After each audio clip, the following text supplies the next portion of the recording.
Good evening. We are live now, and I'm gonna kick this off with just a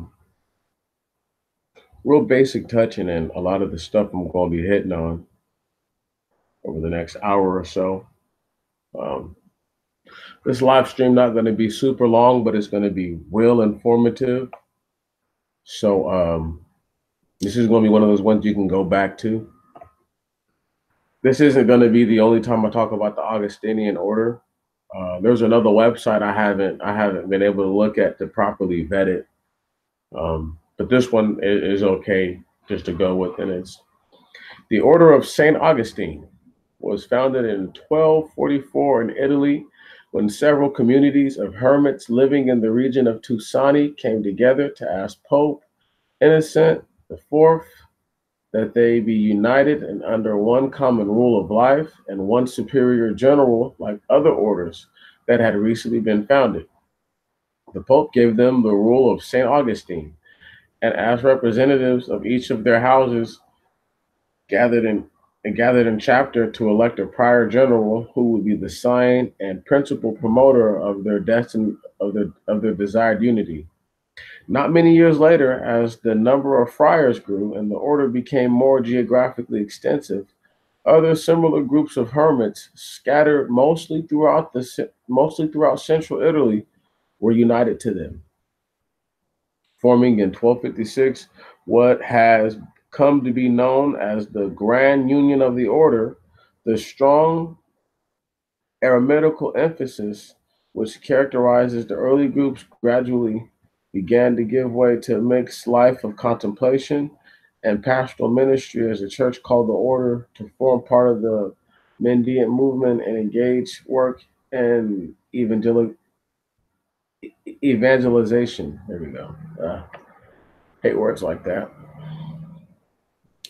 Within a century of the Grand Union, there was already 8,000 friars established in many countries, involved in a variety of works as pastors, preachers, educators, scholars, theologians, missionaries, all for the proclamation of the gospel.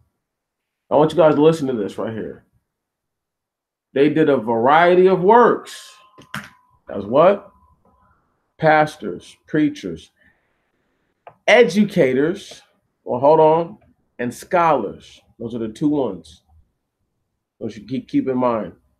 All for the proclamation of the gospel, as well as others engaged as carpenters, farmers, beggars, and bakers for the internal need of the communities. All of them professed one and the same way of life according to the ideals and values upon which St. Augustine had ordered his vision of religious community. Early in our history, groups of women religious were aggregated to the order as well, and many laymen and women shared the order's spirituality and liturgical custom as members of Augustinian lay fraternities. During periods of great missionary effort in the church, Augustinians were counted among other religious of various orders and congregations who ventured into foreign lands to extend the message of the gospel and to lay the foundation for religious life.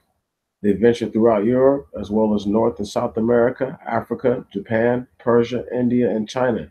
Augustinians were among the founding fathers of the first university of the New World and were the first evangelizers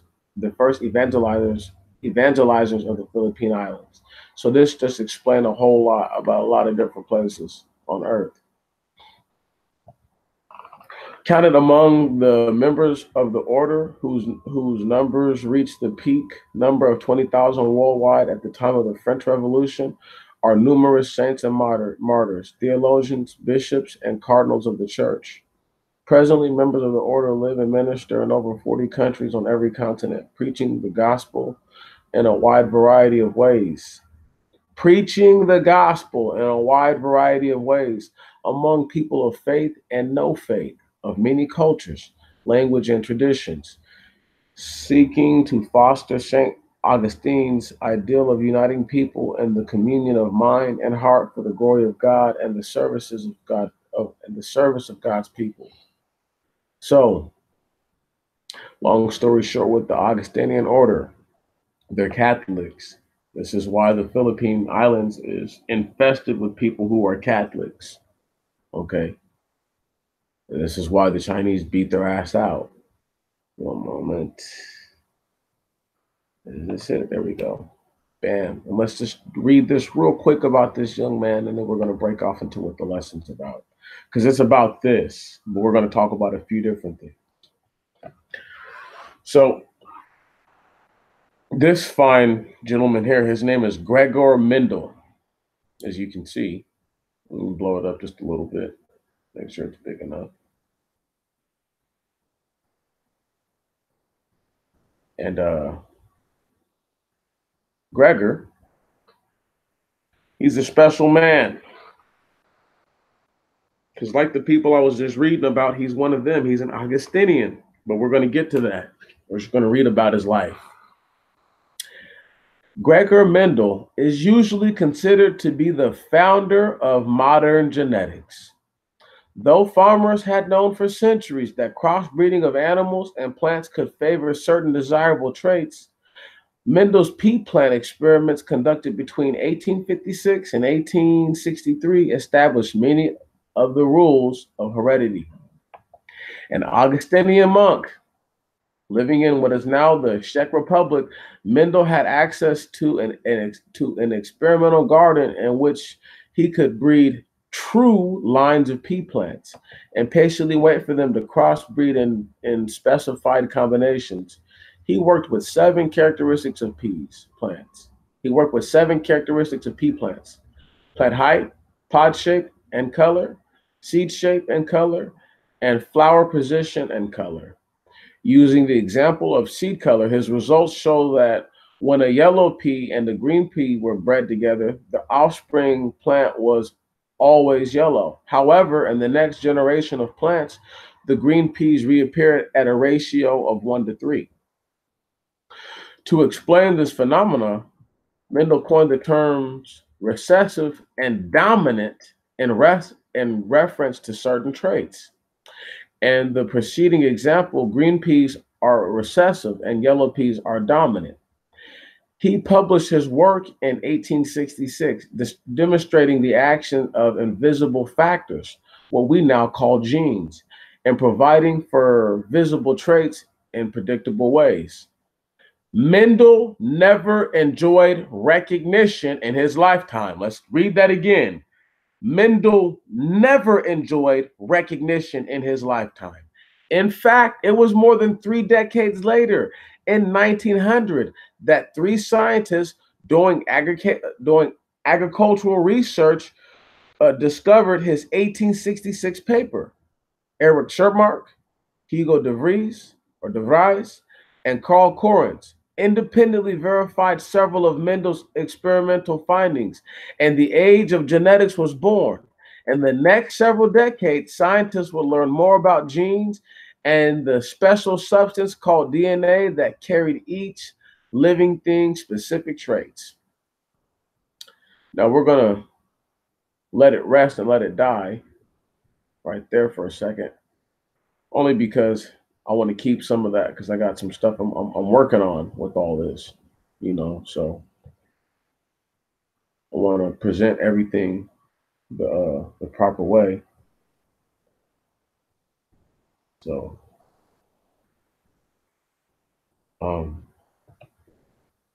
I think that is an amazing thing, you know, um, how it's all working. So, did you guys see that though? Gregor Mendel is the father of modern genetics.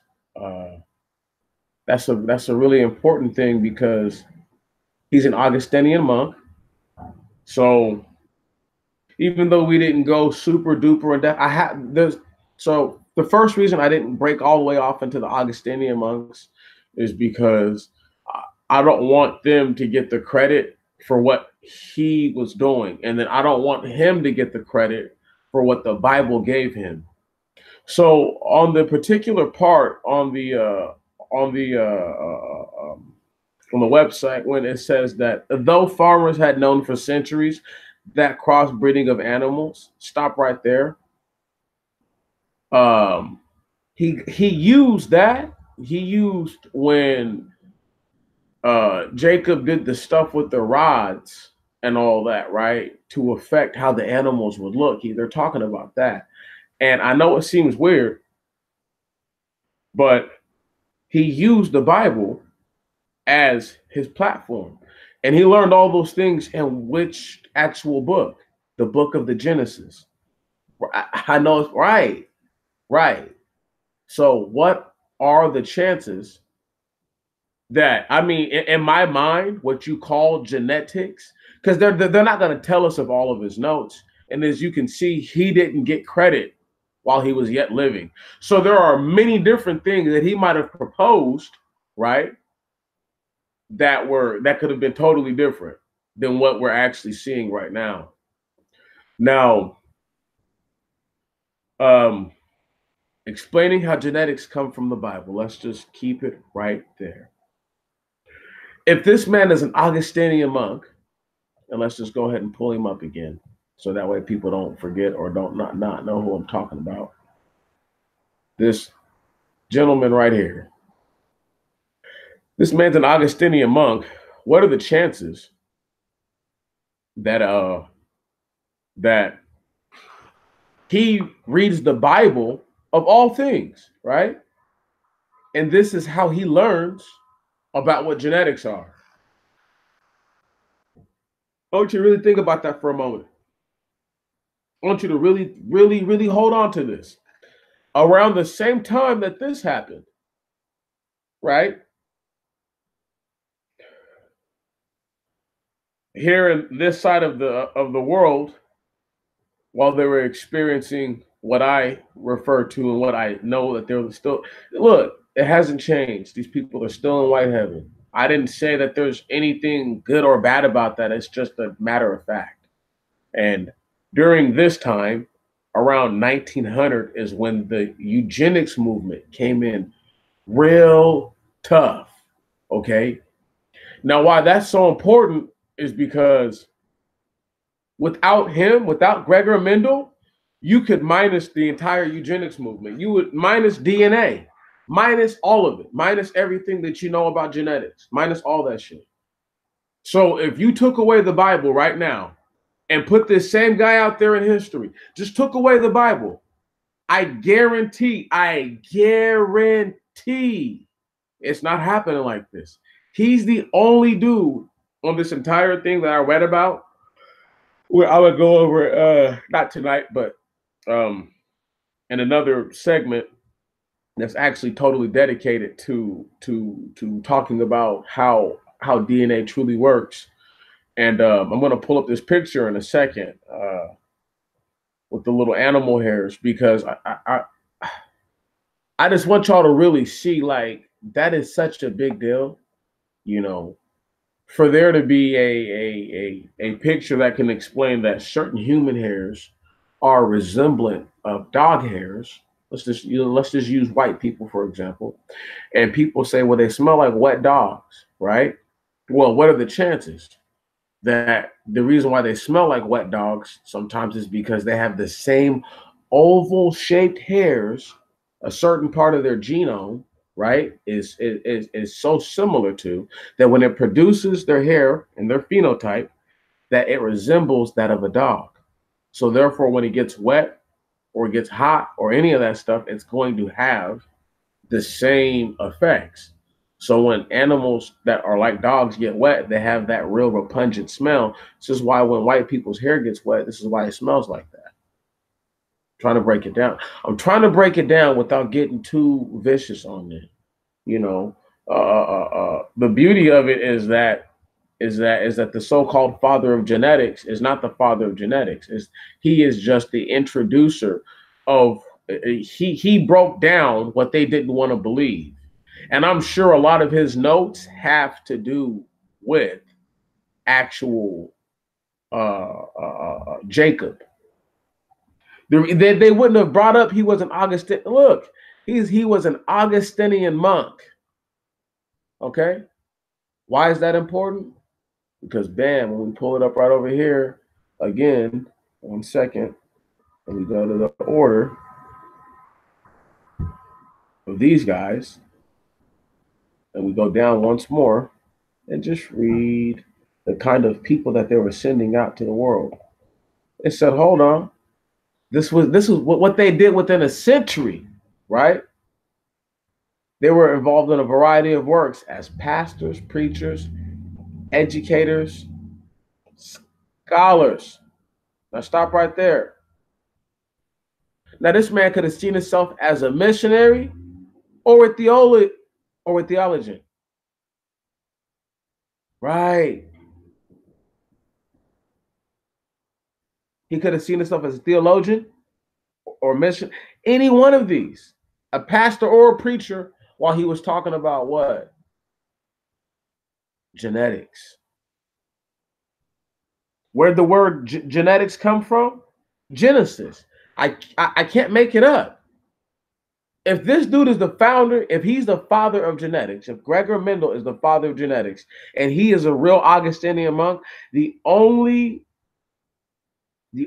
true understanding is what I've been saying, is that genealogy, all that stuff has to do with your genetics. And he made up the word.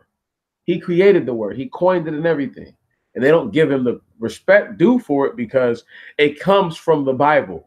But understand, a man who was a Bible thumper to a lot of people is the only reason why you know about genetics. The way that you know about it, at least, and the way that I know about it. So let's go ahead and leave this dude alone. Now let's just chop it up about how this all really works while I look for this little picture. Dog hair. So one of the biggest things about all of this, two things to me. Number one is that animals are not looked at the way that I look at them by most people. And when I say that, it's because, like, so let's just say that the scripture's talking about strange flesh. Let's just assume it was really talking about giants, right? And the children of only fallen angels. How would a centaur exist? How would that have gotten here? Right? Unless that was like some kind of genetic abomination. How would the satyr have gotten here? The minotaur, the mermaid. You see what I'm talking about right now? Anything that's like that, that's part man, part animal, and that's a form of thought. Because the only thing I can say to myself is that this is someone who is overlooking what is obvious. And the reason why I say what is obvious is how do people come to having the hairs of animals? Can someone explain that? Okay, I'm gonna pull it. I'm gonna share this right here real quick. I'm gonna show you what I'm talking about. Bam.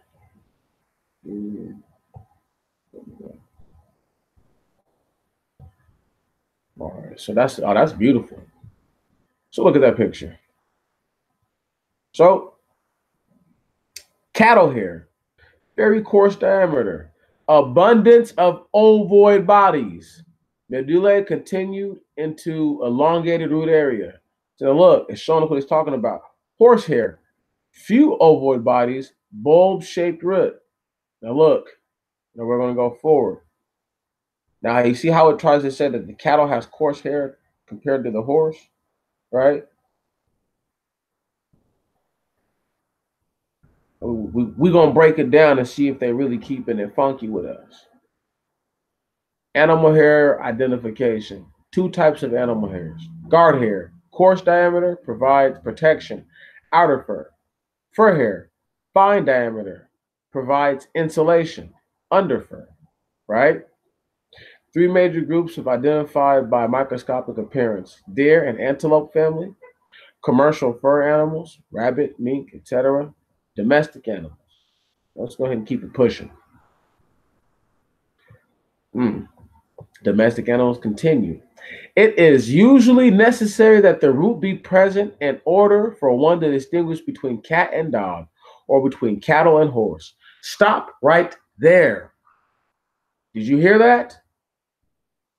They need the root to know if they're fucking with a cat or a dog or with a horse or cattle. Even though it says this right here about the cattle and the horse. Let's go back because I wanted y'all to see it. What does it say? Every course diameter, abundance of ovoid bodies, horsehair, few ovoid bodies. So why would this be an issue? To distinguish between the one and the other, if one has few and one has many, it's because they're very similar, right? And their genetic structure and makeup, they're only so different. We have to keep in mind that all these animals and these creations have been genetically corrupted. Everybody, me and you, all people walking around right now are not who we're supposed to be. So here we go. We're not gonna worry about this one too much. I'll go back to that, and the reason why I had that was because I was trying to show people the difference between like all the different kinds of hairs once it's been removed, but really the fact that black people's hair is distinct to itself, very unique to itself. Now let's go ahead and bust it all down. What I've been trying to get at: ovoid bodies, spherical to ovoid solid structures found mostly in cattle and dog hairs, but present in some human hairs. What? Now, didn't they tell us just a couple slides ago that you would need the root to distinguish between a dog and a cat or a cattle and a horse? So a person could have cow hair or horse hair, were coarse like hair or non-coarse hair, which is what some white people have when it's not curly, but it's not flat exactly either. You know what I'm talking about? Those are those people, the satyr ones, the cattle ones. Anyway, let's keep it funky. But present in some human hairs. Now it should say, now that right there that's a play on words like no other. And that's the devil's word. Because to say that it's present in some human hairs, well, how many people grow afros on the planet, people? How many people actually have afros, like black people hair? Think about that for a moment.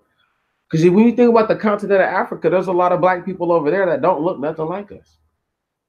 Their hair doesn't grow nothing like this. It looks kind of like this, but it doesn't grow like ours for sure. So understand me that even the closest thing that they think is genetically related to us is different. But we're talking about human beings and animals now, so-called human beings. And these people have within their genetic structure, right, in their hair. How does that listen to me, y'all? Think about this. How does that happen? Now, the Bible says something like this. It talks about men and women who want to sleep with animals and why you have to kill the animal and that person. Now, a lot of people don't want to hear this, okay? But the things that came from the middle of the planet, the satyrs and the centaurs, Israelites, and all the other tribes of people that were around were predisposed to mating with these things. I know don't nobody want to hear this right now. This is the only way a dude could be like, all the people in his family are black, and he have like that loose aboriginal hair because somebody some time ago allowed something in that was not supposed to be there. Facts, no fiction. And the only reason why I can say this is because the only reason why I can stand on this firmly now is because a dude who, it don't matter what I say, because we're going to go back to what Gregor Mendel said. Gregor Mendel said, and what they all say about DNA and genetics. We're going to not Forget what Demetrius says. We're going to go to what the other people say. The same people that I'm telling you have these genetics are going to back me up. They're going to support me all the way. They're already in my corner. Most of them are still alive, believe it or not. They're not even dead and gone, a lot of them. A lot of them are still alive. So that's something for you. But this man, Gregor Mendel, was dead before he could actually enjoy the fruits of his labor. This man, this guy, he was dead before he could enjoy the fruits of his labor. It was done. You know what I'm saying? It was done. And that's how it goes. I didn't say it was right. I just said that's how it goes. So we go ahead and hide it or stop sharing.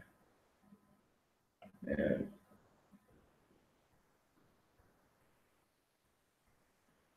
it's deeper than what people even want to, admit and think about. The entire study of genetics comes from the Bible. The entire thing. So I'm saying right now, they only brought up he was an Augustinian monk, so that way people understood the actual basis for where it is that he got the understanding from. His basis is all biblical. You follow me? His entire basis is biblical. Everything that he's saying was a biblical basis. Now, we have to realize he was taught by guys.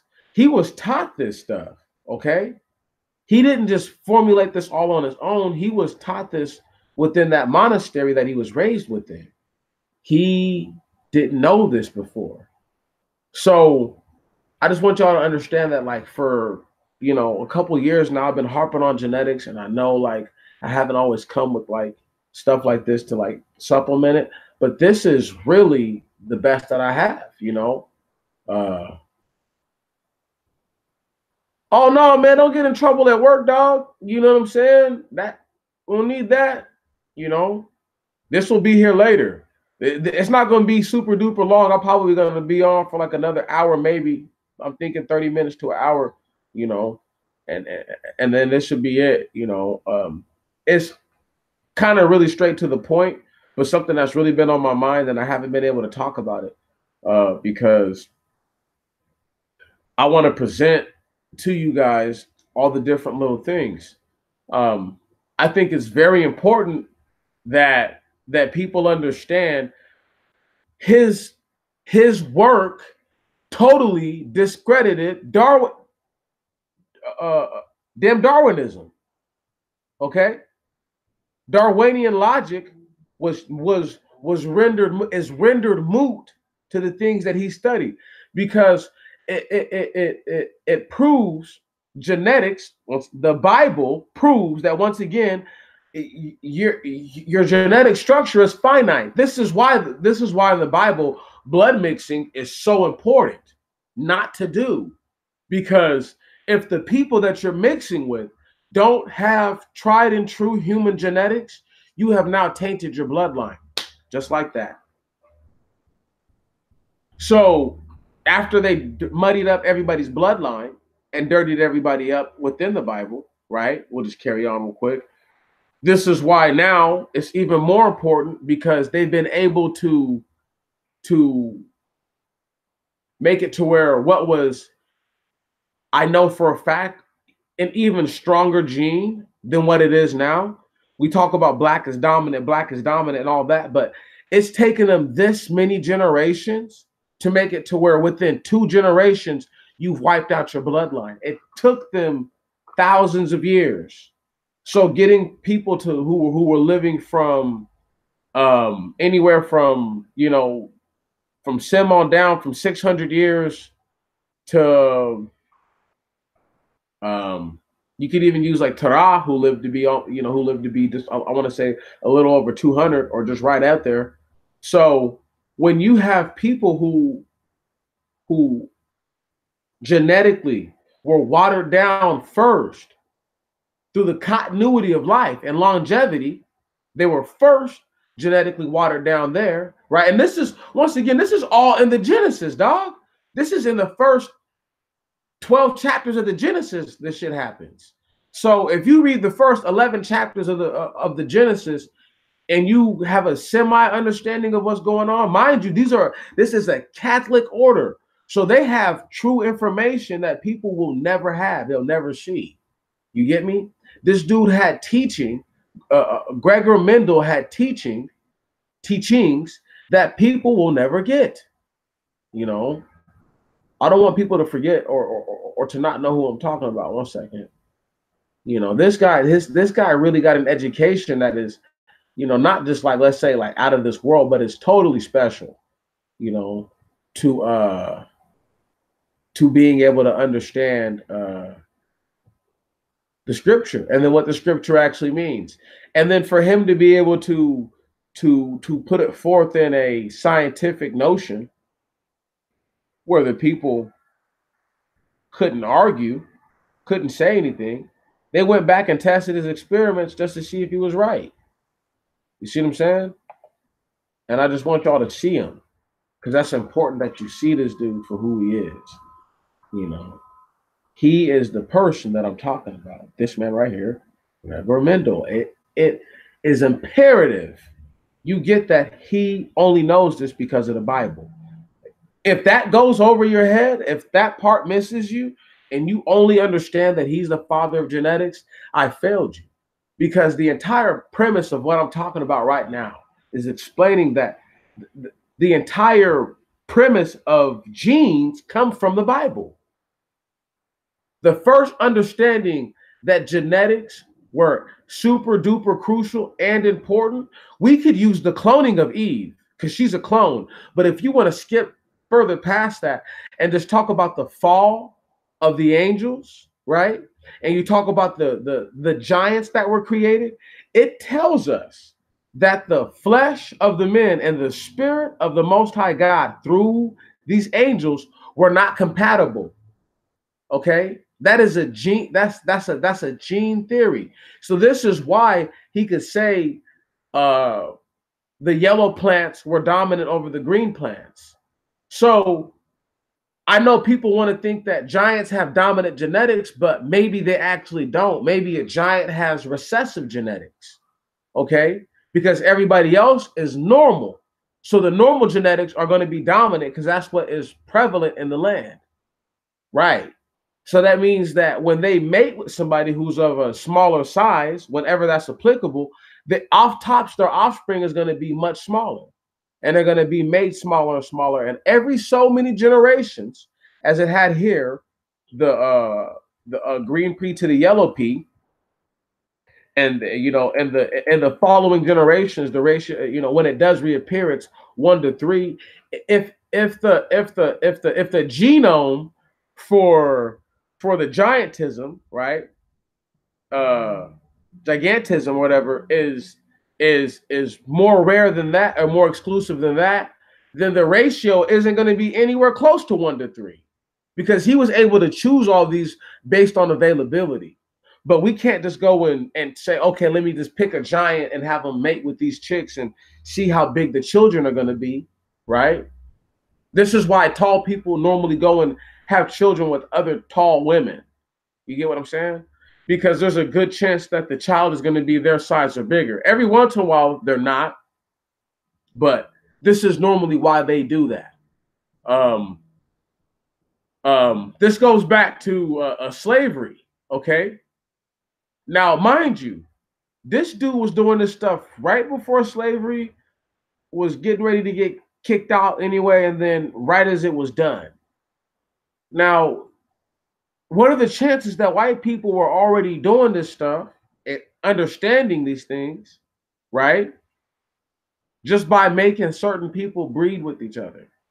So it's not like people have never done genetic studies on a scale that we understand or know about. They actually have for a very long time. What it is that we've never looked at it like that because it's never been presented to us in that manner and fashion.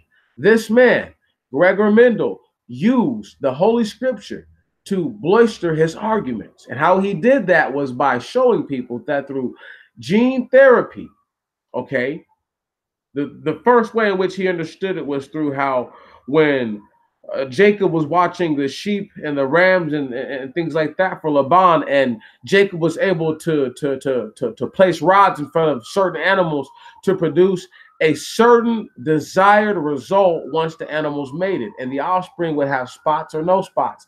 And for him to not to he would never be greedy. And he figured it out that if I do it like this, I can get my own every time. So he was able to grow his own number of animals while sustaining Laban's or Laban's animals. While you understand what I'm talking about? Using his understanding of genetics. Now, who taught Jacob this? There's no way somebody's going to say, oh,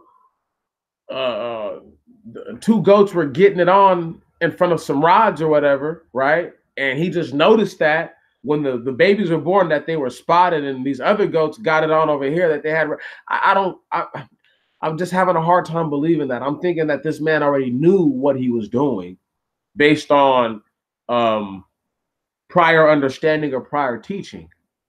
So when we have a man who is the smallest part of it, who was an Augustinian monk who was living in what is now the Czech Republic, right? So a long time ago, he was living somewhere where people can't even be, you have to really imagine where he was at while he was devising this. Okay, he was a true man of the cloth, as people would like to say. He was a believer. He wasn't not a believer. Maybe he wasn't recognized in his time because he was such a believer. And the people that follow on in these following articles of this didn't believe as he did. These are just things to think about, things to ponder. Furthermore, it's an egregious act on one's mindset for me to say, oh, this man did this, and to not explain once again that he was only able to do so because the prophet Moses recorded all these things, okay, when the Messiah, through the Most High, was telling him to do such. You know what I'm saying? And when I say through the Most High, by the means of the Most High gave him the ability to do so. He didn't do that. He wasn't just out there. He was not marching to the beat of his own drum. That's not how it goes. It's not how it goes. So we have the Messiah and him giving divine instruction to a man that was written down into a book. This man, Gregor Mendel, understanding, at least on some level, that what I'm reading right now has to do very much with how it all works for us. And his work, let me just show you one moment. His work is known and credited for pretty much being the death of Darwinism. It totally smashes Darwinism to pieces. You know, let me see if I'm at the page. Yes, I am. Let me blow it up a little bit. Yeah. And I'll take a couple of these links when I get done, and I'll put them in the down there in the super chat. You guys can go check this stuff out whenever. So the Hardy-Weinberg theorem characterizes the distribution of genotype frequencies in populations that are not evolving, and is thus the fundamental null model for population genetics. Hold on. What this is pretty much saying is that there's a certain waveband or broadband frequency that the genes operate at, and they don't change. Because they don't change, it makes it easy to understand. Now, this is how I came across this guy, Mendelian. Basic Mendelian genetics. Under the now discredited theory of blending inheritance, heredity material was conceived as a fluid that combines the traits from two individuals into phenotypically intermediate offspring. Given observed patterns of resemblance between parents and offsprings, blending inheritance may seem intuitively reasonable, as it did to many of Charles Darwin's contemporaries. The reason why they're talking about blending was because they're trying to figure out, how do we get rid of black people? Okay, how? How do we get rid of these niggas? Okay. And the reason why this is so important is because you had a dude during the time of Darwin break his shit down. He smashed on Darwin. And he was probably one of the guys who's trying to say that evolution is bullshit, it's wrong, and everything is set in stone, and God set it in stone. I put it on everything. And check it out.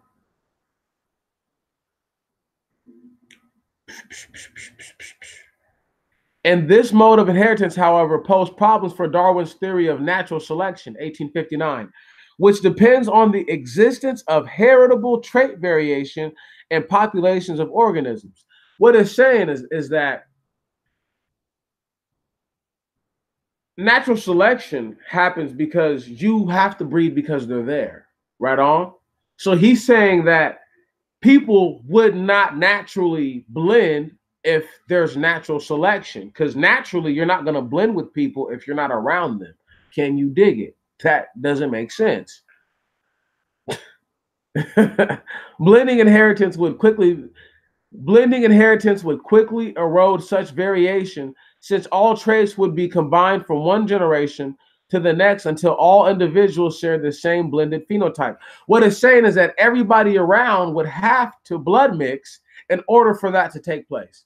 In his famous experiment on, in his famous experiment on pea plants, Gregor Mendel rejected this heredity mechanism in favor of particular inheritance by demonstrating that alternative versions of genes, alleles, account for variations in inherited characters.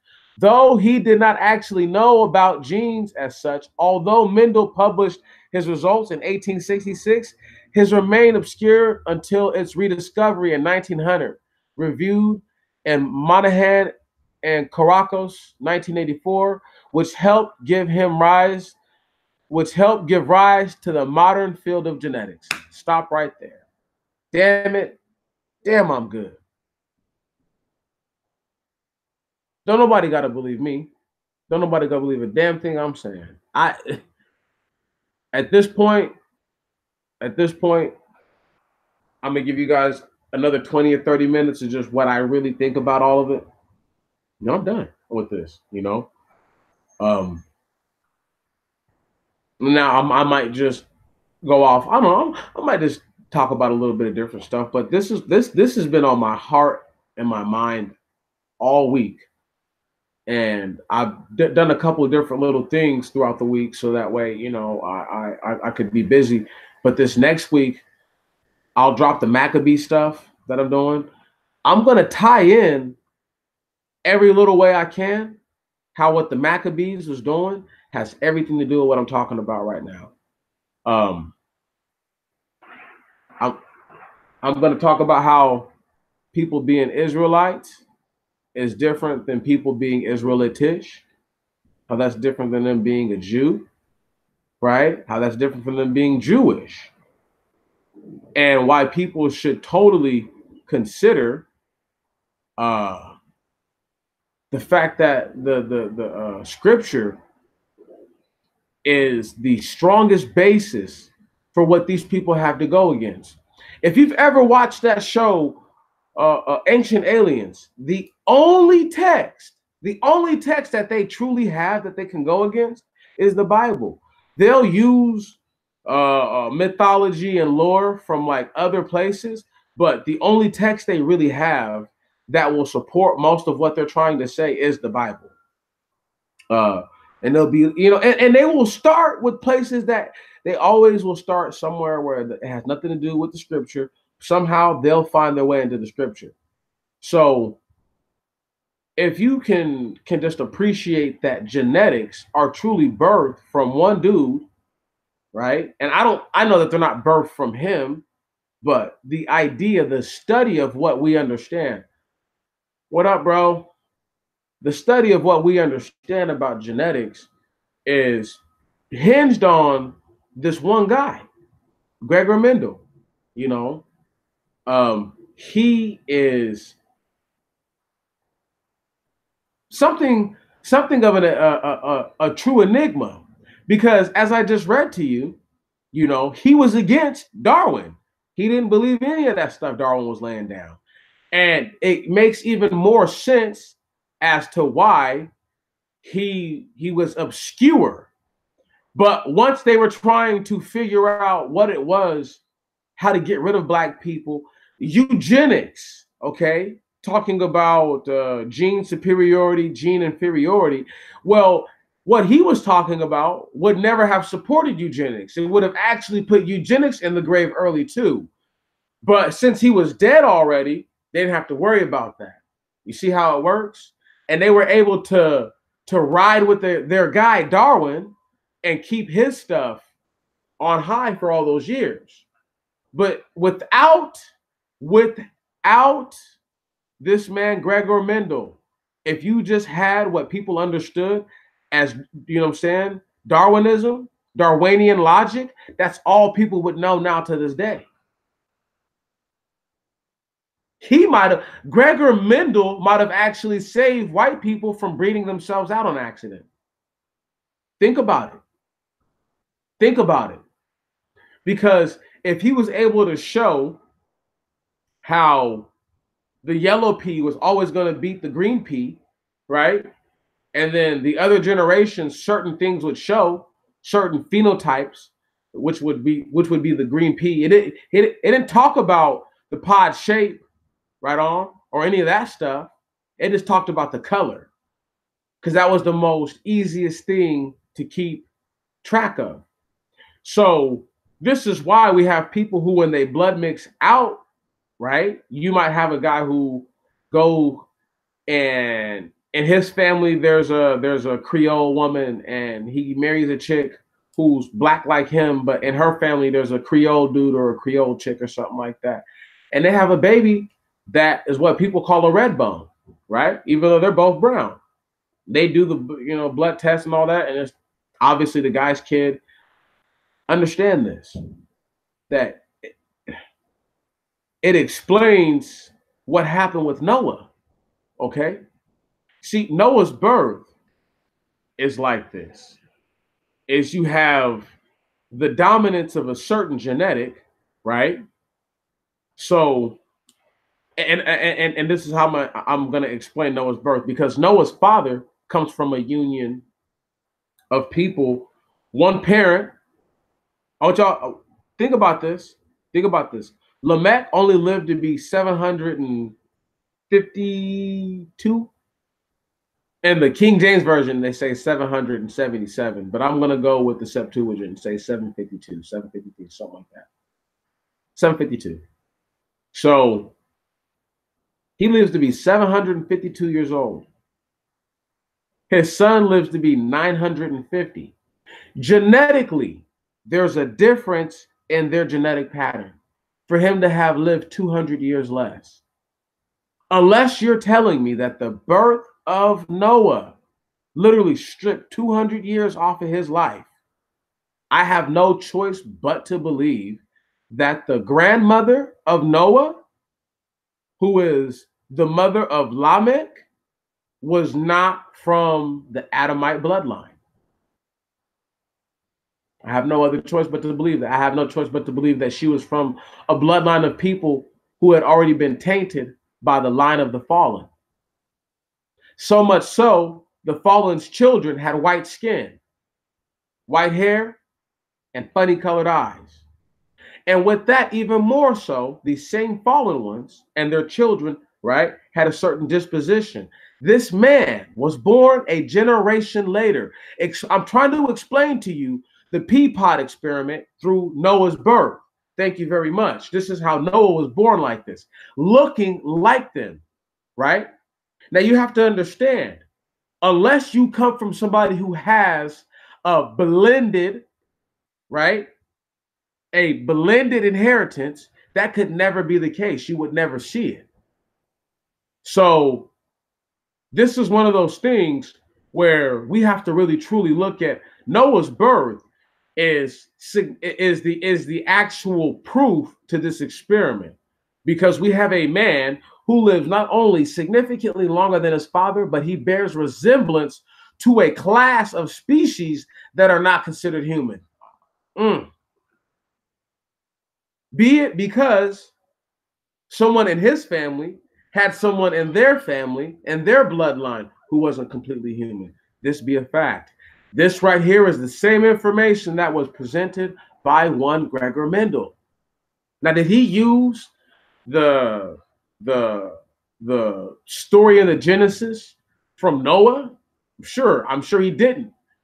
I'm sure he just used his basic understanding of what Jacob did, by putting the rods in front of the animals and then getting the desired results of what the offspring of those animals would look like. So, with that said, if a man could read that and discern that much, hey, now, how y'all doing? What up? But if we can really see how a dude like Gregor Mendel, this is one guy, he's one dude. I need y'all to understand. One man totally obliterated Darwinian logic all by himself. One dude. And let's not talk about the number of bandwagoners who were in love with Darwin, people who still love Darwin now, people who still think that selective breeding and all that stuff takes place now. Nonsense. The only thing that made sense about natural selection is that it was proximity based. Selective breeding was pretty much you choose who you want to be with. However, if we're talking about, once again, genetics, how they come from the Bible, this dude was a monk. He was raised as an Augustinian monk. He was a friar, for Pete's sake. This dude was raised in a damn temple, all right? And he learned everything he learned about the Bible through somebody else. I can't stress to you enough. If Gregor Mendel doesn't say what he says, there is no understanding of DNA ever. It's not happening. It's not taking place. He's the reason why eugenics didn't take off all the way. I'm trying to tell you, they tried to use him, but they realized that, oh, wow, we're going to breed ourselves out. He saved them from themselves.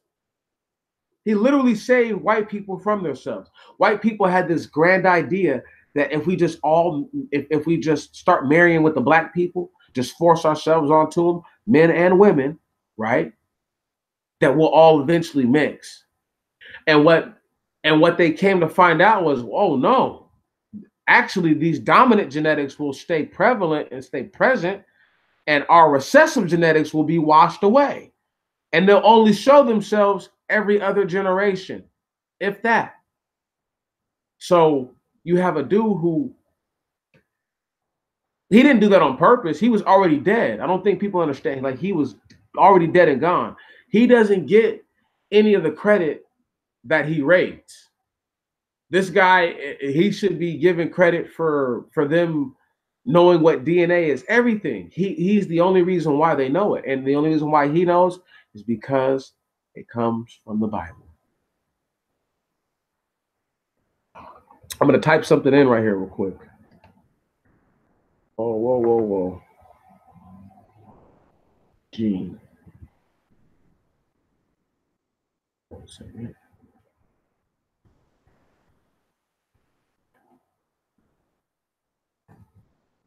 Gene cis.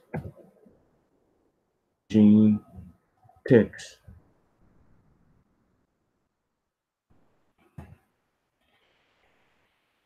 How hard is that, y'all? How hard is that? You see what I'm saying?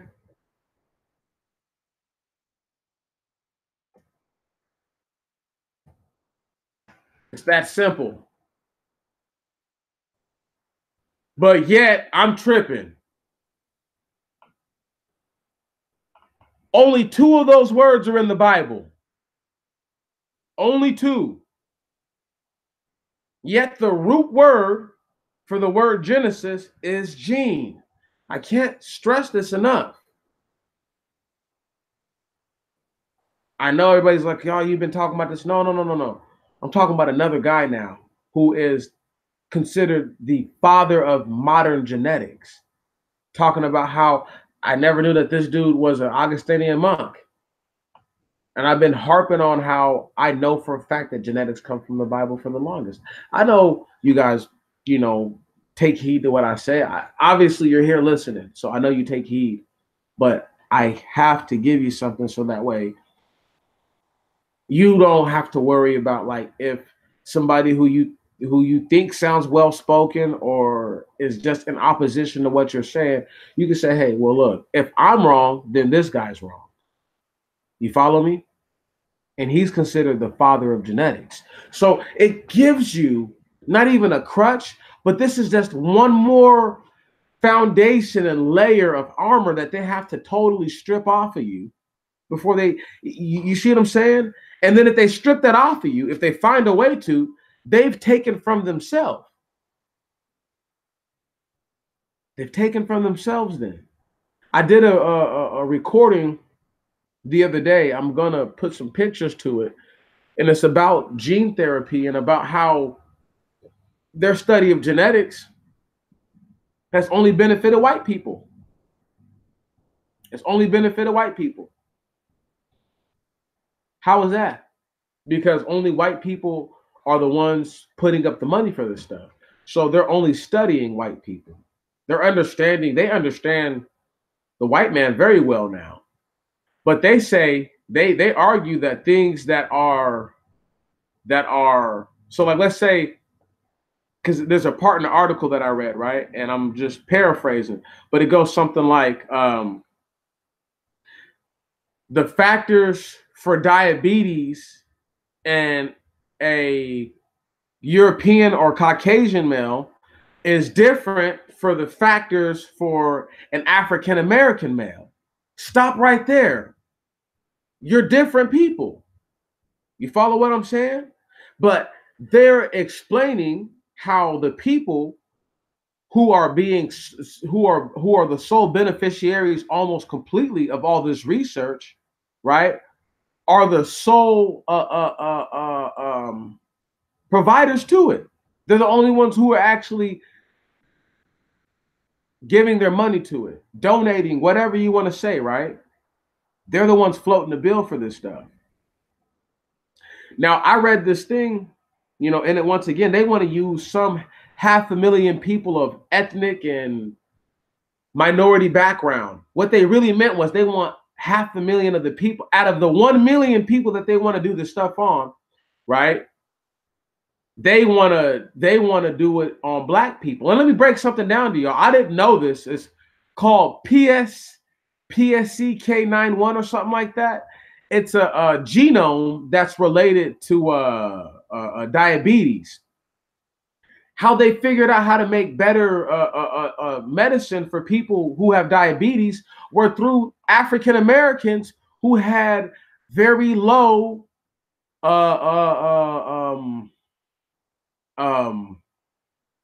blood sugar and stuff like that. Naturally low blood sugar, right on. I mean, like not bad, but like it, naturally lower. And they're like, and so they took stuff from them, and then they made medicines that benefit white people, right?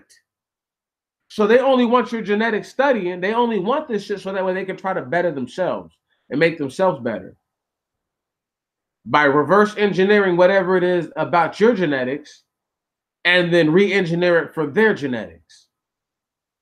Shit is so crazy.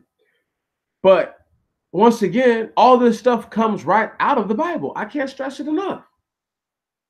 If people think that I'm stupid, a part of one of the biggest things about people's hearts being turned away from the Most High and being turned to another God is the fact that that other God or those devices may be the same things that we're talking about right now that are totally affecting people, like getting your genetics washed out or being around them and then not being able to discern who you are anymore. You're so far gone. This is why it's important. It's even more important that people realize and see that this guy, Gregor Mendel, um, I mean, people talk all this shit about Jim Crow, but Jim Crow is nothing compared to him. Okay? Nothing. The how they used eugenics against black people was they're using that shit right now as a weapon. Okay? Do they still lynch people and stuff like that? Oh, I'm sure there's people who still get lynched, but they're not using that like right now. They're using the battle and warfare of genetics against you. The father of it was a Augustinian monk, a dude who studies the Bible. This is why I'm always trying to tell you guys that reading the Bible is that important. It's very important. Because how can one man, once again, be the father of something like that? How can one person pilot genetics? It's impossible. They're not the pilot of it. Yeah, well, see, but that's the thing, though, bro. They're Shalom, brother. Shalom. How you doing? The countless experiments that they do right now, though, bro, they get to do it against a diverse group of blacks. Martin, think all the black in the world, and all black ain't black. They get to test that stuff out on these totally different and unique, diverse groups of black people. It's deep, dog. It's super deep. See, one of the biggest issues that we're gonna have with a lot of people is them recognizing that understanding genetics is the key to understanding why it is the Most High was so upset about people blood mixing in the first place. He's like, okay, I can't change it. It's too late. I tried to fix this by saying, okay, I'll get one man, Moses, and I'll make my nation out of him, as opposed to all these people who are genetically predisposed to doing the things that I'm telling them not to do because they grew up in an environment, have been mating and mingling with people who do these things.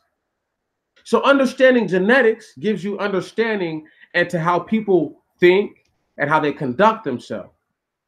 If I know your genetic background and I understand the history of your people, I don't need to know you. I already know what you're about already. I already know what you're about. You can't tell me you're not because you're genetically predisposed to being this way. Right. So this is how it works. This is how he knew that the peas were always going to be yellow, because the genetic predisposition after they mated was to be yellow and not green. Mm. Now, an even deeper one. What two colors make green, y'all? Hmm? Yellow and what? Mm. So if the peas were blue versus green, the peas would probably more than likely also be blue also. Can you dig it? Because yellow is one of the base colors for green. I'm trying to break it all down. I'm really trying to break it down so that way people really understand it. It's not just a color wheel talking. I'm talking for real genetics right now. Because yellow is one of the base colors for green. The automatic predisposition is for the dominance of yellow to take place. So this is why it's so important, to really acknowledge. Look, you don't acknowledge anything that I'm saying. Acknowledge the Bible. Acknowledge that the Bible will teach you all these things that I've been saying for forever. It will teach you genetics. It taught me genetics. I mean, sure, I went to school and I learned stuff, at school, but everything that I'm telling you guys has really come from the combination of what I've learned in my life, but these last 4 years of reading the Bible again. These last 4 years have given me all this. I'm no lie. And it's just being so invested into the genetic aspect of the Bible. And because of the blood mixing. And when you talk about mixing blood, now you're talking about genes, no matter what, because you're talking about DNA and all that stuff. Right. So people have to go to that level. And they have to get out there, all those feelings and all these emotions that they have towards it. They have to make that a constructive energy and aim it somewhere and use that to learn and further their understanding. They can't sit around and wait for it to happen. You see what I mean? Dude didn't wait for Charles Darwin to get proven wrong by somebody. Cuz said, fuck that. Excuse my language. Forget that. Dude is wrong.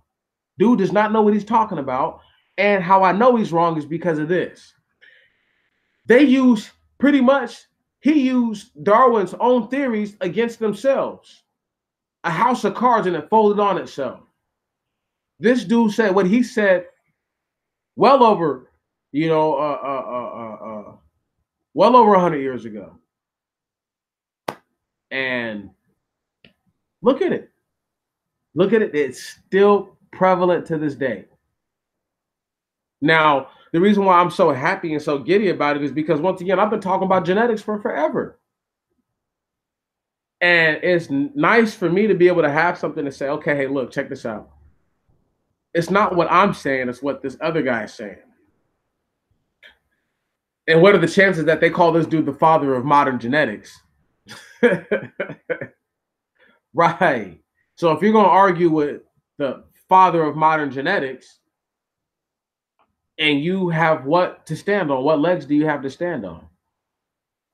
And if you call yourself a believer, and this man is a believer, what legs do you have to stand on? Right. Do you see what I'm getting at right now?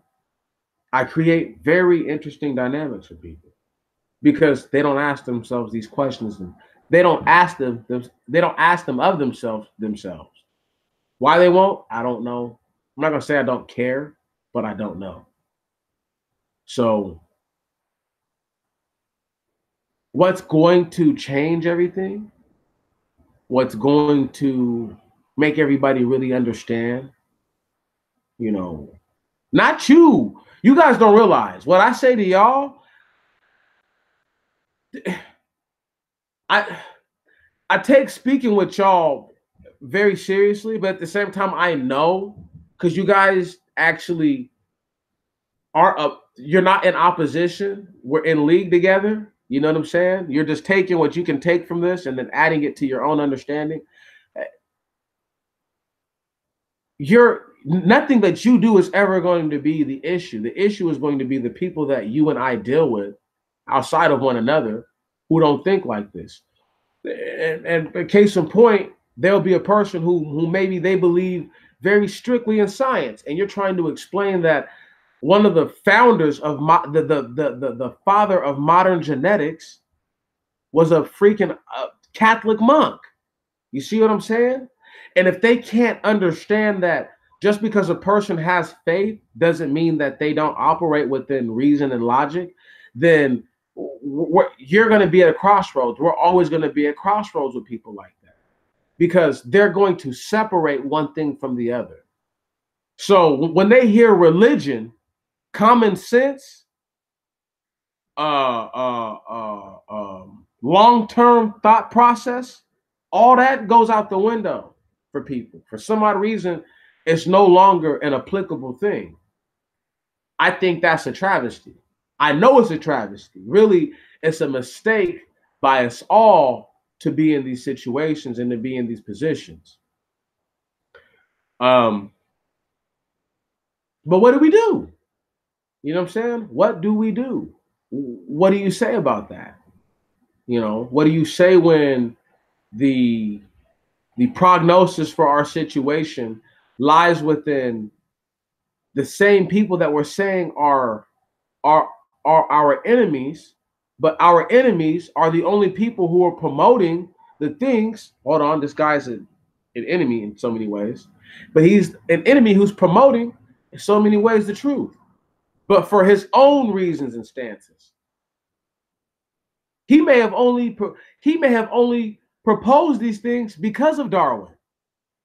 Right. He may not have had an actual justified, dignified reason other than wanting to prove that lying devil Darwin wrong. You see what I'm talking about? He might not have had any kind of real justified good reason to do it. And he may have been telling us information that all Augustinian monks believe. Right. So then how much more do you look at them and say, well, how much more are these guys holding out and withholding? You dig it? Because it's not like the Augustinian monks stoned him to death for doing the work that he did. No. The place that he did the stuff in secrecy at was probably in the Czech Republic in a monastery for those monks. I'm almost positive of it.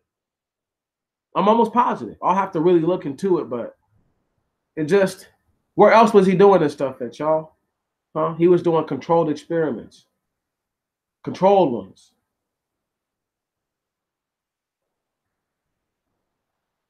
I cannot express to you enough. The Catholics know that Noah's children are triplets. I cannot stress to you enough. Those same Catholics who run everything, they know that Abraham was a triplet. Cannot stress to you enough that they know that because within a single bloodline, there's two different sets of triplets.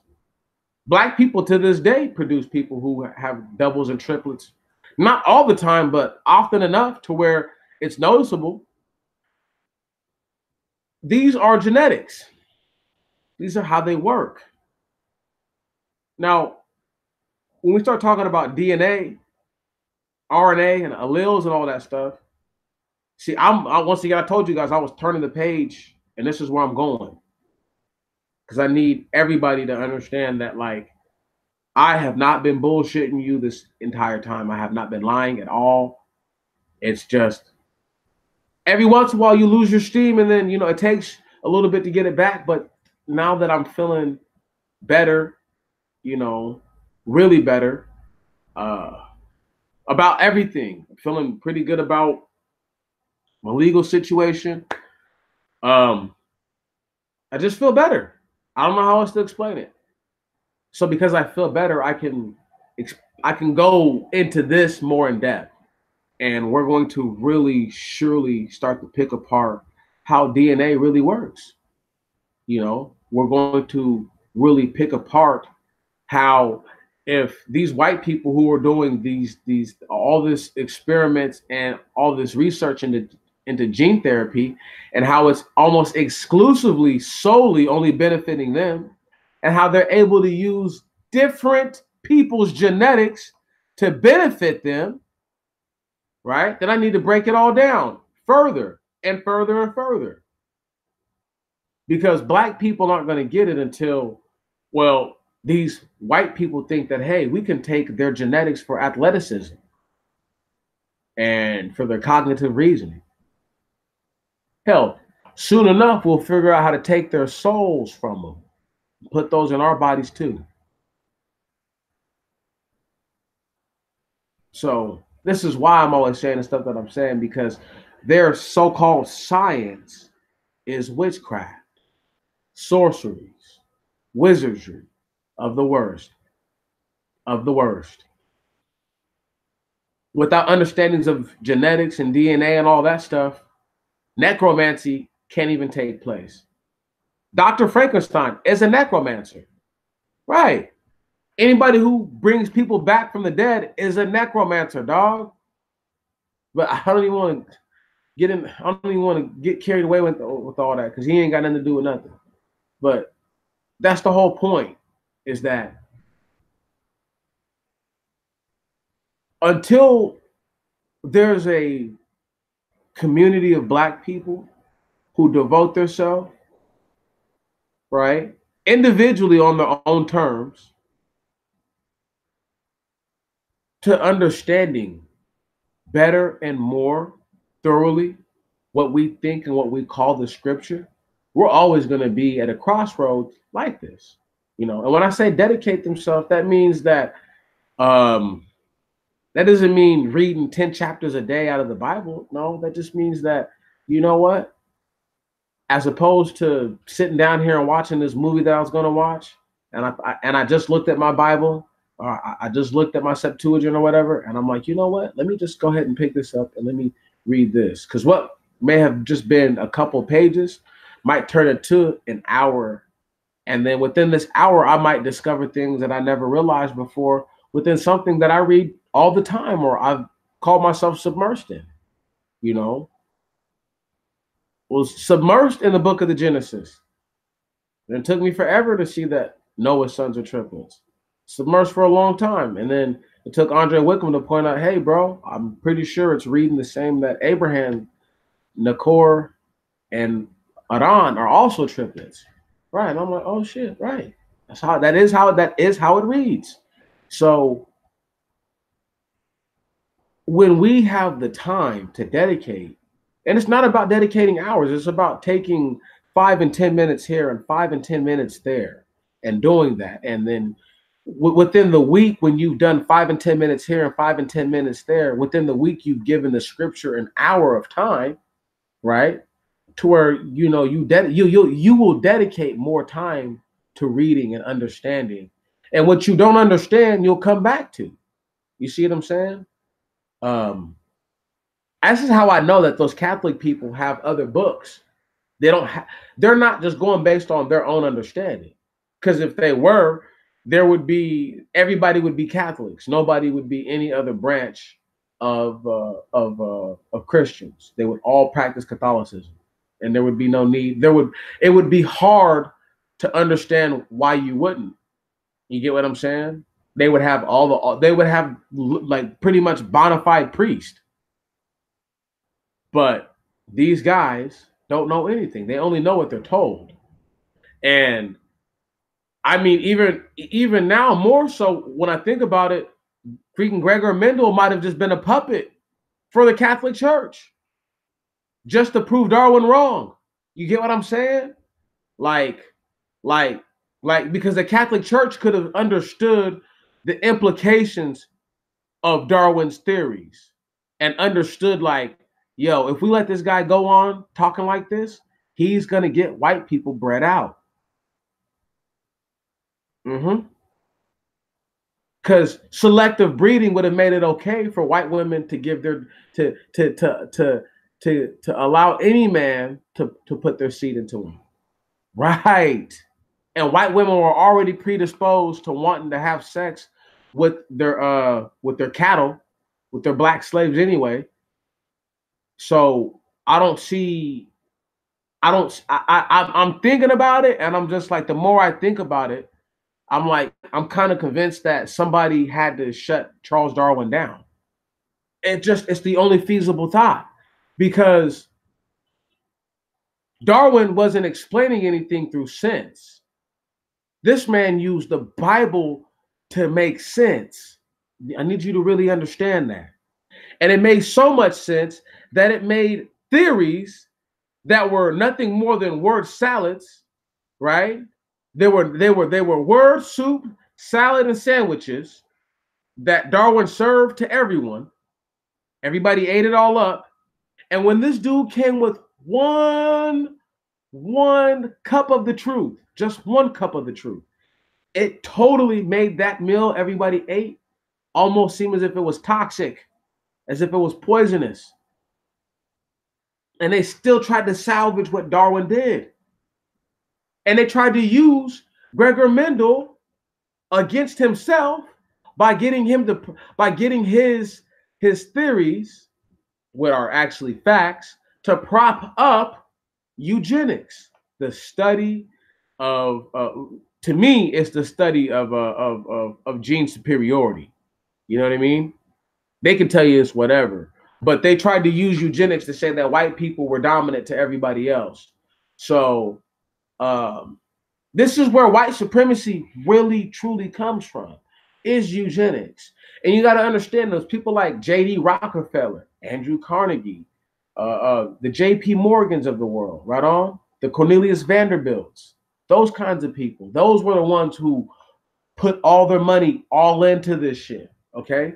And if people don't understand about a guy like Gregor Mendel, right, and they only know what eugenics are, they're and they only understand Jim Crow, they're not going to understand why they made Birth of a Think about Birth of a Nation after finding about dominant and recessive genetics. Think about it now. Think about those white people and how terrified they had to have been. They're like, what? They can literally breed us out. Literally, they could just breed us out. That terrified them. And they're like, not only them, but any other version of people that don't look like us could just breed us out. To this day, they don't sleep good over it. To this day, they don't sleep good over it. Can you dig it? To this very day. This is why you'll see a white dude who's average looking with a white chick who's below average looking.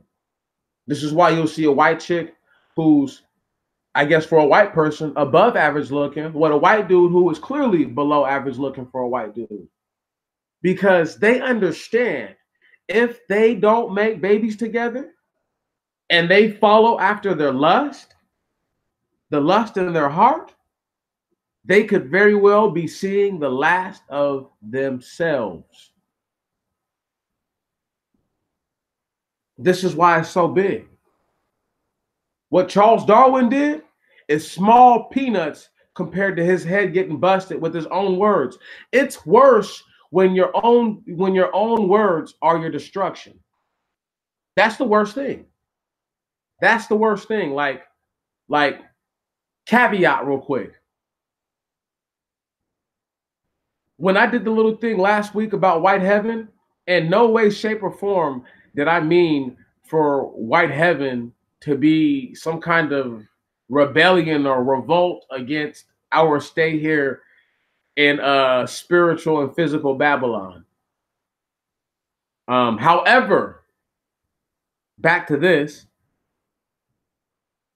if you don't really get that genetics are a part of everything, even when you go back to how the difference in a plant's cellular structure and the difference in a living organism, or I should say a living organism with blood, iron-based blood, not magnesium-based blood. The plant powers itself through photosynthesis and gathers power through the magnesium. The man has iron and he needs oxygen. The plant puts off oxygen that the man breathes. This shit is deep, isn't it? You see what I'm talking about? And then the man exhales what? The carbon, wherein which this plant needs to thrive. So because they have two different bases within their body, they're able to support one each other in a symbiotic relationship. I've never broken this down, and I've been knowing this for a long time. It's hard to explain this kind of stuff to people when you're not sure how much of it they're actually going to be able to take with them and apply to their life. You follow what I mean? I can talk about all this nice sounding stuff all I want, but what does it have to actually do with your life? You know? And that's what I always try to do is I do my best to relate. I was talking to Brother Wickham about this earlier, you know. That's all I can really do is try to relate these things to you. And my best way of relating this right now is by letting you know, hey, this dude, one man, is the only reason why white people didn't breed themselves out. That's it. I know it sounds crazy, but the more I think about this with y'all, and this changes my, as I'm talking to you guys, this changes everything that I'm going to talk about. I have to go and re-record certain stuff, put different pictures in. This changes everything because as I'm speaking to you, I'm understanding it differently myself because I'm just like, holy shit, like, did this guy inadvertently save these people from themselves? Or was that all on purpose? I can't stress it enough. I know it seems like it's really random and it's not, it doesn't stick. But we have to remember when they found his work, when they rediscovered his work, it was right at the time when they were about to start studying all that stuff for eugenics. It was right there. It was right at that spot. I can't stress it because this is the same crescendo of the Industrial Revolution that I'm talking about. The crescendo of white heaven. Come on, the shit gets deeper.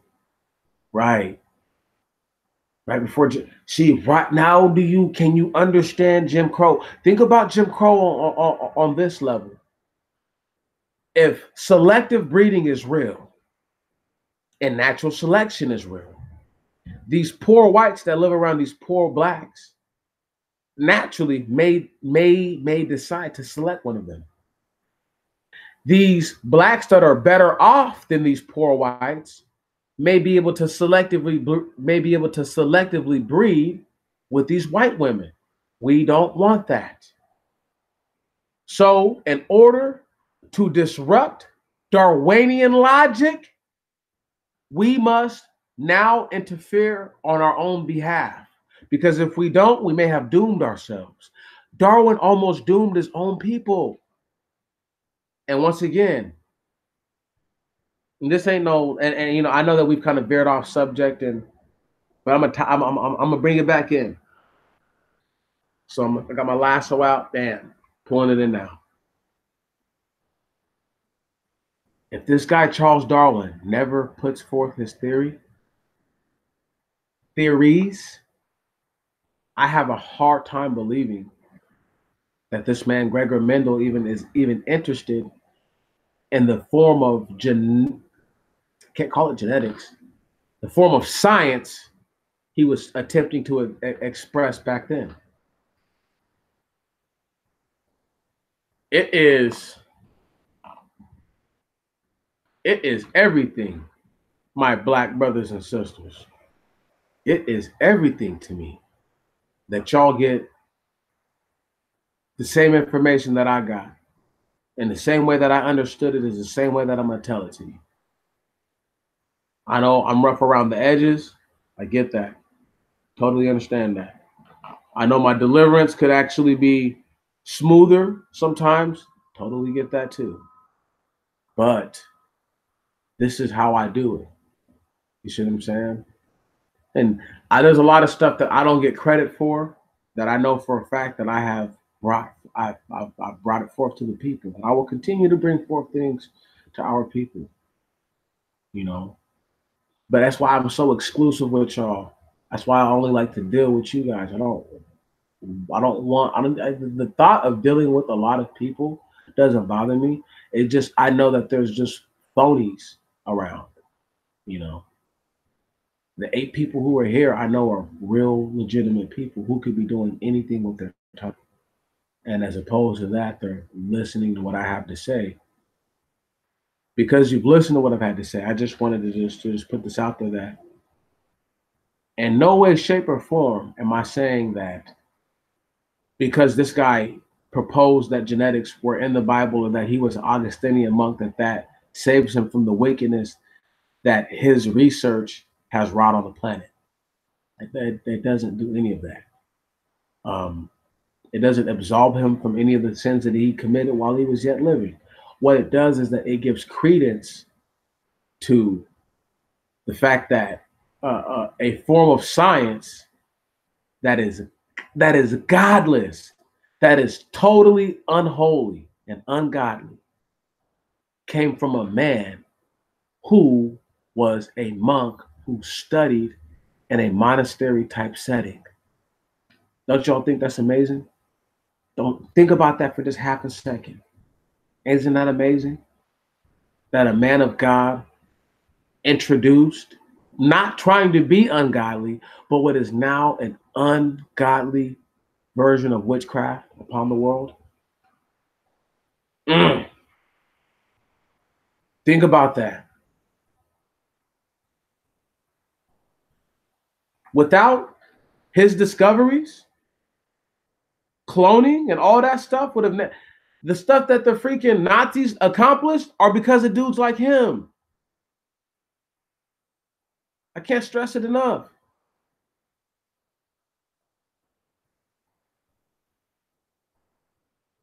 There's going to be a reckoning, my people. It's going to be a big reckoning. And the same way, I mean, I'm not trying to compare him to Paul, but let's just compare what he did to Paul for a second. Where Paul tells people that you don't have to circumcise your children, right? Thousands of years later, thousands of years later, you have places in the world where people who aren't circumcised suffer from diseases, uh, kind of, you know, disparagingly, disparagingly. And it's not, I mean, it can't be explained other than the fact that these people don't have a health mechanism that keeps them more sanitary. Same thing with this. This guy introduces genetics. There's no way he could have known. There's no way he could have known that people over 100 years later, 140 years later, were going to be using his work. 150 years later, people were going to be using his work. Listen, in the worst ways possible. There's no way. There's no way. There's absolutely no way he knew that. But if, once again, if he did any of this in a nefarious mindset, then he was already wrong. You see what I'm saying? And this man introduced something to the world that the world had no business dealing with and dabbling with. The study of eugenics, once again, calls for the suffering of of hundreds of thousands of blacks. Hundreds of thousands. Hundreds of thousands suffered. Tens of thousands killed. Tens of thousands. The only way you know about shit that happened in Jim Crow is because they told you about it. There are so many black people that got killed. We'll never hear about, never know about, nothing. Right on? Nothing. There. So if this man's work placated any of that, can you dig it? You feel me? This is why I'm always talking about the shit I'm talking about. His work plays literally hand in hand in why niggas think I'm tripping. We're still in white heaven. His work has everything to do with why you are stuck and fucked in white heaven. Literally has everything to do with it. The study of genetics is why you're really stuck here. Because they're trying to understand your black ass. There's not a large enough group of people within the continent of Africa who they can experiment on who have a similar or the same genetic composition that you have, black man and black woman. Only so many people over there look like you, and most of them don't. Most of them look totally different than you and I. Totally different. Don't even look like us. So when that's the case, right, they need you. They need your blood. They need your tissues to further their understanding. Right. And the only way they're going to understand how heart disease really works is if they keep feeding you Doritos. Keep giving you nasty stuff that's bad for you. Right. Get you to sign up for the stuff because you got a headache. And this and that. Do your wrist hurt? Do your feet hurt? Right. I want y'all to understand this. This shit is so deep. What this guy did has allowed for them to poke and prod on black people for the last 150 years. And do so unabashed. And do so unabashed.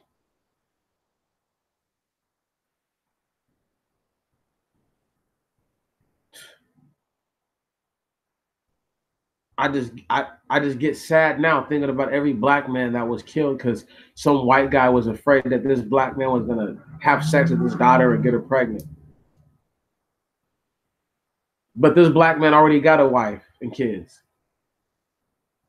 But because they taught all these people in movies like Birth of a Nation that black men had this uncontrollable sexual desire, that gave grounds to harming black men. Still gives them grounds to do shit like that now. Right. And no accountability to the father of genetics. So don't worry, because I'm gonna air his ass out. He don't get he gets the credit that he gets for making it known through the Bible, because this is a biblical thing for me. But outside of that, he gets the same drug through the mud treatment that the rest of them get. Because guess what he's done? He's made it to where your mistreatment to so-called understand you, to better understand you, is justified. All in the name of science, all in the name of medicine.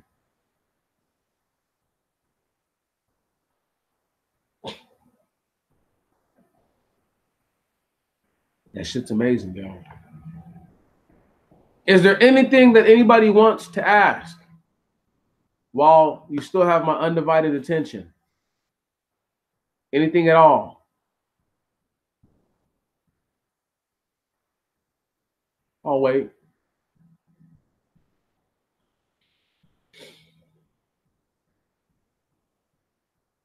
Because I could go on and on about this. This is a very near and dear to my heart subject. Um, I've been talking about genetics for forever. I've been talking about strange children for forever. And I mean, hell, I put myself out there on the front lines for that. I tell people I have a strange son, that his mother's strange because she's mixed. So to me, in my mind, off tops, he's strange also. Right. Even if that's not how other people view it, that's how I view it. So that way I don't try to absolve myself for any potential wrongdoing that I may have committed in the eyes of another person. That's the only way I could be totally accountable. Because if I don't do that, right? First off, you can't dox Demetrius because everything I've gone through or that I go through, I tell you, I've already told you. So there's no, you see what I'm saying? Look, respect the fact that a man who is not even your people brought forth the information through a book that is for your people, telling you once more that genetics are finite. That's why they don't change. Evolution is bullshit. That's why I told you guys that evolution, whatever you want to call it, happens to me a totally different way than it could ever happen, than it could ever have happened as they claim. However, I'm getting ready to call myself calling it done for the night. You know, hallelujah, brother. I'm getting ready to call myself done though. Um, I beat this horse enough. I got a couple of little pieces I want to throw out throughout the week. You know, maybe 3 or 4 pieces, maybe 5, but I'm thinking 3 or 4 realistically. Um, the one about this dude, the one about all this stuff, going to only be like a 10-minute video, like a 10-minute hit, you know, and I'm just going to try to like really just drive down the information and just bring it home to people. Um, because I'm black, nobody look, just because you guys take me serious, I can't stress this enough, y'all. Just because y'all take me serious doesn't mean other people take me serious. Do y'all understand that? You don't have to answer that, but do you really get that though? Just because you take me serious doesn't mean that other people do. All right. Some people just come here to abscond what they can abscond from me and then put me down. Other people come here just to listen, just to see what it is that once again they can take to further their agenda. You get me? However, brothers, sisters, I appreciate y'all kindly. Please be good. It has been a Very, very, very, very, very different Sunday. Um, look for there may be some kind of live stream this week. You know, uh,